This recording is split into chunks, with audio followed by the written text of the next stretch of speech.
এক্ষুনি সরকারের নিরাপত্তা দিতে হবে এবং এদেরকে বাঁচিয়ে রাখতে হবে। কোনো একটা মৃত্যুর বিচার করাটা কিন্তু বড় কথা না, কোনো একটা মানুষকে এই দুনিয়ায় বাঁচিয়ে রাখাটা হচ্ছে বড় কথা। আমি সরকারকে আগেও বলেছি, এখনো বলছি যে আপনারা সাংবাদিকদেরকে অন্তত বাঁচতে দেন, তাদেরকে বাঁচায় রাখেন। তারা এই দেশের সম্পদ, তারা এই দেশের গঠনে ভূমিকা রাখে। তারা আপনাদের কিন্তু প্রতিদ্বন্দ্বী না, আপনাদের কাছে ভুল ত্রুটি তুলে ধরে।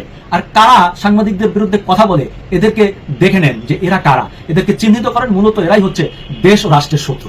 আমি বারবার একটা কথা বলি যে দেখেন, বাংলাদেশে একমাত্র প্রফেশন হচ্ছে সাংবাদিকতা, যেখানে সকালে বিকালে দুইবার করে হুমকি পেতে হয়। আপনি যে কোনো একটা কোম্পানিতে চাকরি করবেন, সরকারি চাকরি করবেন, আপনার বাবা মা আপনাকে নিয়ে টেনশন করবে যে ঠিক মতো আপনি যাইতে পারলেন কিনা, বাসায় আসতে পারলেন কিনা। আপনি অন্য যে চাকরি করেন, আপনাকে কিন্তু প্রতিদিন কেউ ফোন করে বলবেন না যে এই তোরে কিন্তু মাইরা ফেলাবো, তোরে কিন্তু আজকে তুলে নিয়ে যাবো।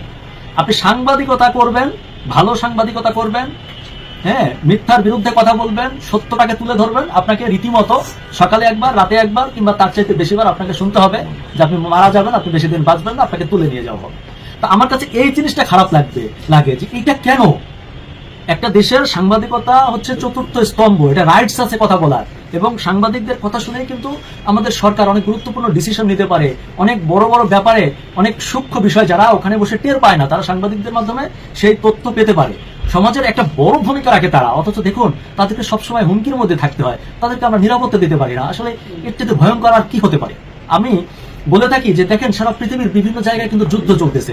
আপনারা বিভিন্ন যুদ্ধক্ষেত্র দেখেন যে নিউজগুলো হচ্ছে, আপনি দেখেন তো, কিংবা আপনি দেখান তো আমাকে যে পৃথিবীর কোন দেশে, কোন যুদ্ধে, কোন সাংবাদিককে ইট দিয়ে তারপর থাকলায়া পিষে তারপর মারা হয়? পৃথিবীর কোন যুদ্ধে কোন সাংবাদিককে ধরা জবাই করা হয়? অথচ দেখেন আমাদের দেশে কিন্তু যুদ্ধ চলে না, এটা শান্তির দেশ। এই দেশে সাংবাদিকদেরকে প্রকাশ্যে দিনে দুপুরে ইট দিয়ে পিটিয়ে পিটিয়ে ফেলে দেওয়া হয়, তারপর সাংবাদিকদেরকে জবাই করা হয়। আমাদের পুলিশ অনেক ক্ষেত্রে কি করে জানেন? কাছ থেকে দাঁড়ায় দেখে। গাজীপুরের যে ঘটনাটা, যেখানে সাংবাদিককে ইট দিয়ে পুরোটা শরীর থেতলে দেওয়া হলো, সেখানে পুলিশ বলতেছে কে এদিক দিয়ে নিয়ে আসেন, ওই দিকে গিয়ে মারেন।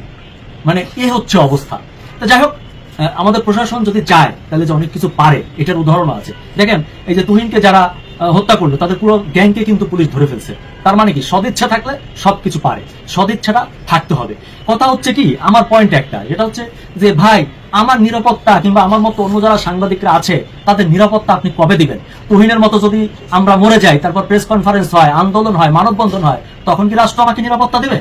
সে নিরাপত্তা